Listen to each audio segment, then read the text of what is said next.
long last. Through the absolute tomfoolery of college football in 2024, we have a set of contenders for the conferences they reside in. With many of these games having playoff implications, it'll be the final flick to determine where the top 12 reside in the playoffs. As many of the programs are already fishing to find new coaches or trying to maintain their entire roster from hitting the portal, many other squads will be playing for their conference today. Unlike Oklahoma State's board, I intend on wasting no time. I'm a man, I'm 22.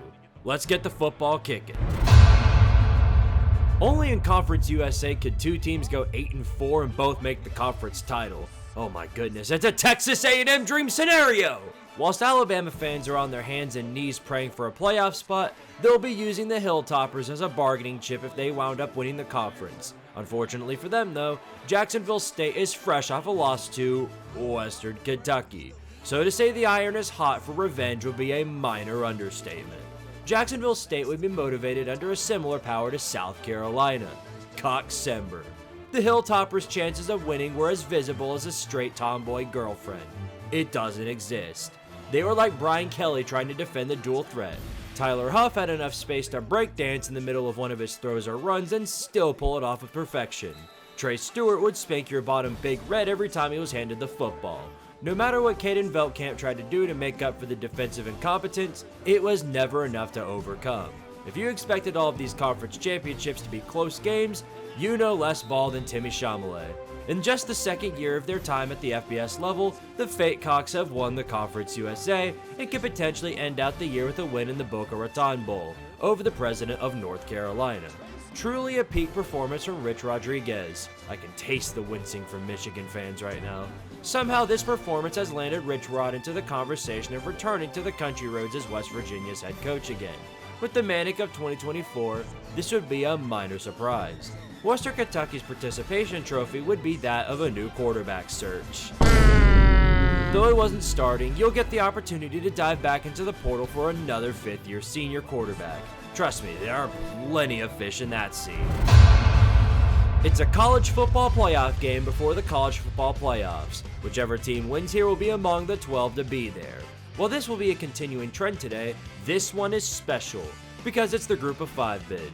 Haj Malik Williams appeared to have trouble finding Boise on a map, so the opposition he faced was kind enough to force a compass in his face every time he tried to run out of the pocket. He's done a good job taking over the reins of the guy passing the ball this season, but against the Boise State defense, it would be a task almost impossible to overcome without a great run game. Said defense for Boise State is run by elite players such as Genty's roommate. Imagine being such a contributor to the Boise State defense that is the name you were given. Speaking of Genty ball, it's Genty ball. So you can pretty much put a 150-yard and 2-score handicap on UNLV. Does this make them Genty's son-in-law now? Doesn't matter. While he had a Genty ball level performance, Maddox the Madman made sure to take care of the rest of the business and send themselves to the playoffs. Boise wasn't running at full speed, but UNLV's refusal to offense ensured there wasn't anything the Rebels were going to do all day. The Smurf Horsies have ensured that they will be dancing for a national title among 11 other teams. They are also the most lethal group of 5 team that has been among playoff contenders in recent history. Yes, even more than Scott Frost's UCF team. The one and only year he did anything for them. Right? What the f***? Though Army had ambitions for the college football playoffs for the season, their season has already been reduced mostly to Notre Dame's debate point among opposing fans. Nonetheless, there is still a lot for them to accomplish this season. With a time of possession as long as the lunar cycle, Bryson Daly and the other running backs on his team brutalized the Tulane defensive front, running through it like the gates at Walmart on Black Friday. With 5 total rushing touchdowns, the efforts of the Army offense were just too much for Darian Mensah to overcome. His mind was clearly set on other things, such as moving to a different school. Well, it sure didn't take his time to do that, huh? Tulane could take solace in the fact that they made Bryson Daly pass the ball, but he still had a 100% completion percentage. By technicality, they are still the best team in their state, so wear the "we're better than Brian Kelly" award with pride. Also, John Summerall isn't leaving. Army and their fans are on cloud 9 as of now. Being their first time in a conference in a long time, to be here this quick is a significant feat in itself, but in all the 131 years that the Black Knights have been playing football, not once have they ever won a conference championship. The streak has finally been broken. both heroes at war and on the field. They will be known as the team Clemson uses as an example of teams winning in the postseason without the transfer portal. Though Genty Ball extinguishes any hopes of the playoffs, you'll still get to take your frustrations out on your bitter rival, Navy. I challenge you not to throw the ball one time. Through all of the cannibalism of the Big 12 this season, these are the two shitlords who have risen above all the doo-doo to battle each other for a playoff spot. Like a husband to his wife who now wants to wear lingerie on Halloween, Iowa State has put themselves in the same house as someone who is going to completely ruin them. Iowa State had a wonderful year with Rocco Purdy and whatever run game they pretended to have, but going head-to-head with the ever-growing Cam Skibbity only had one result: the whittling of a storm. The Cyclones were reverted to a fart in the wind, as Skibbity spent more time running untouched than he did in the backfield. Oh, we know for sure they're running this time. Well, we got him now. And Sam Levitt's passing. Basically the entire story of the game. Though the loss of Jordan Tyson hurt for the Sun Devils, it wasn't near enough to keep them from constantly scoring on Matt Campbell. The tropical storms couldn't keep up. Arizona State has somehow won the Big 12 Conference in the same year they joined it. What a timeline we're living in. With the Big 12 commissioner begging for a first-round bye, they just might get their wish if Tank Conference shoots themselves in the foot as they always do. Iowa State has at least secured a 10-win season that'll once again be remembered for propelling another Big 12 team to the playoffs. See you in the Pop-Tart Bowl! Chances are, if you were watching College Game Day, you know more about the Bobcats than you ever did before. Chamalé made sure to break down their stats as if I was watching Josh Pate. He was also the only one to pick them to beat Miami of Ohio. Come on, we all know the other Miami ain't making a conference championship. Similar to the Hilltoppers, the can't beat a good team twice curse reared its ugly head, as Miami of Ohio beat down the Bobcats in the regular season. From this point onward, there was nothing the Redhawks could have done to prevent the ass whooping coming from them.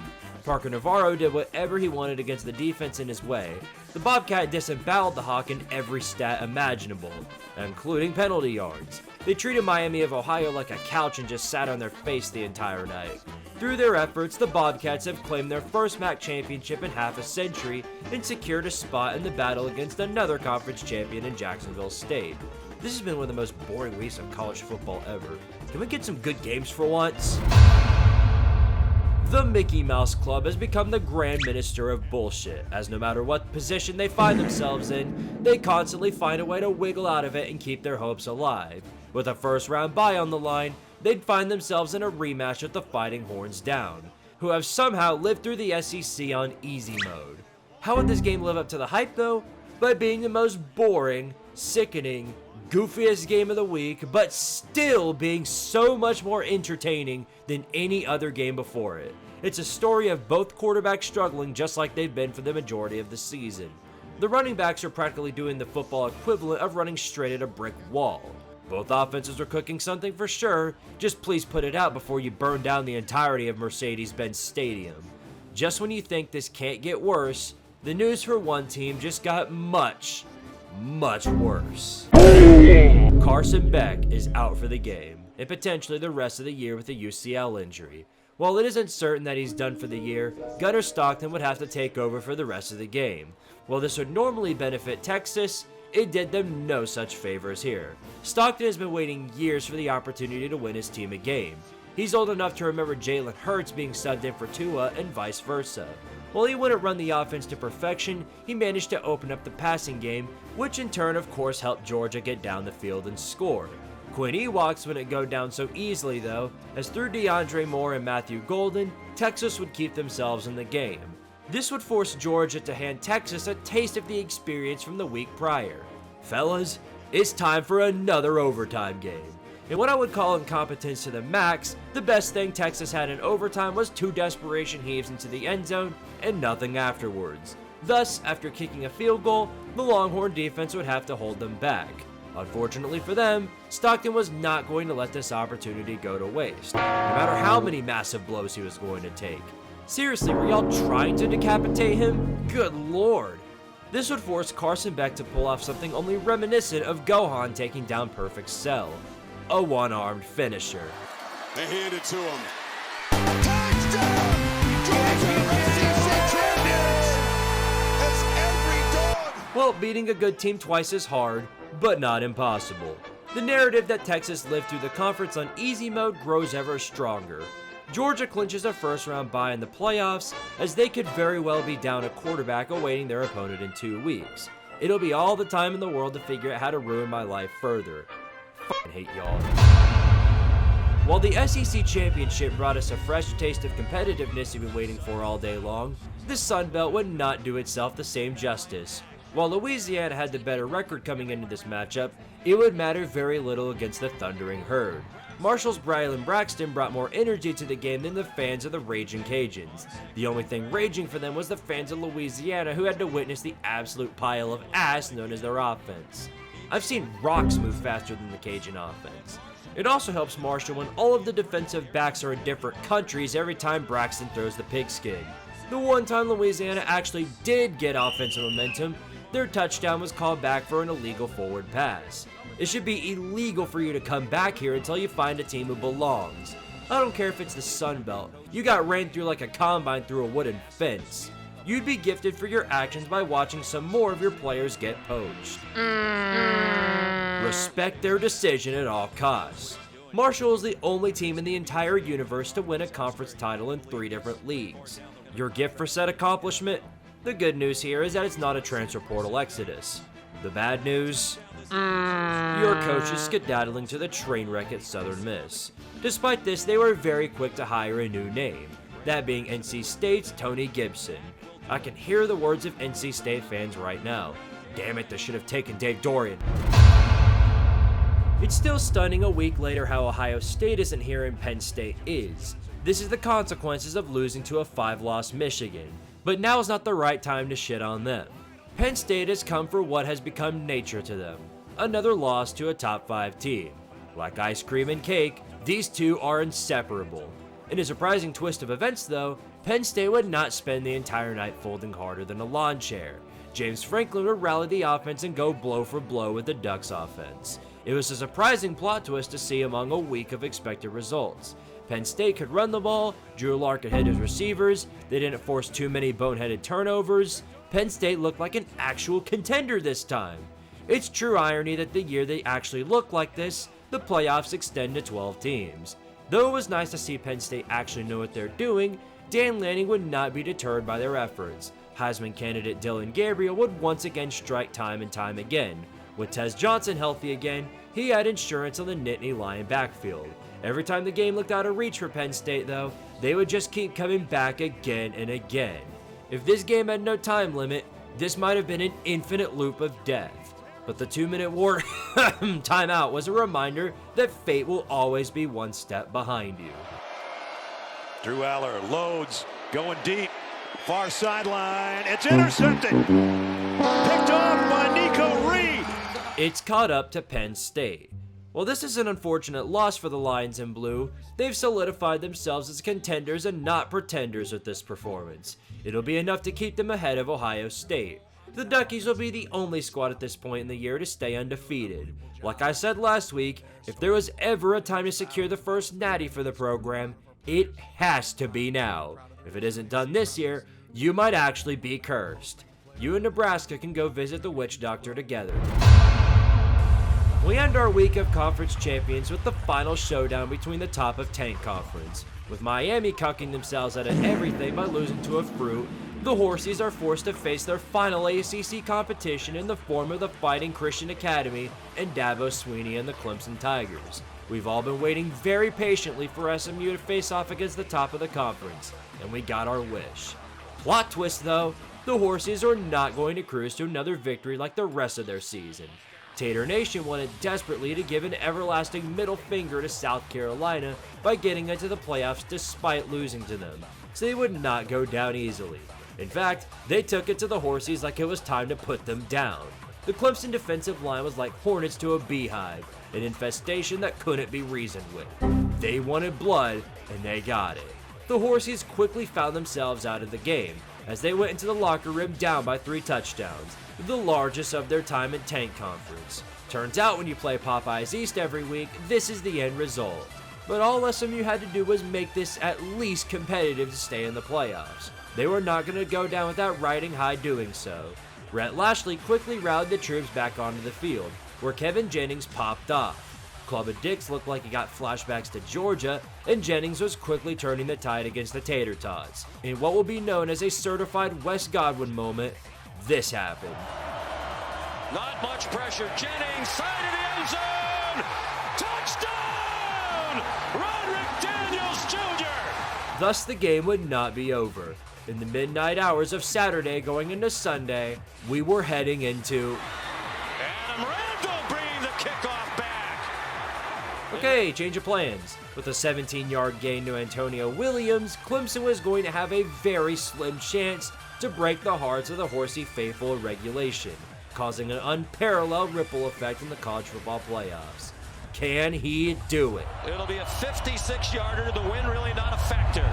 Snap and hold are good. SMU, let me be the first one of many to say, welcome to Tank Conference. That one is good! At the buzzer! Clemson wins the ACC.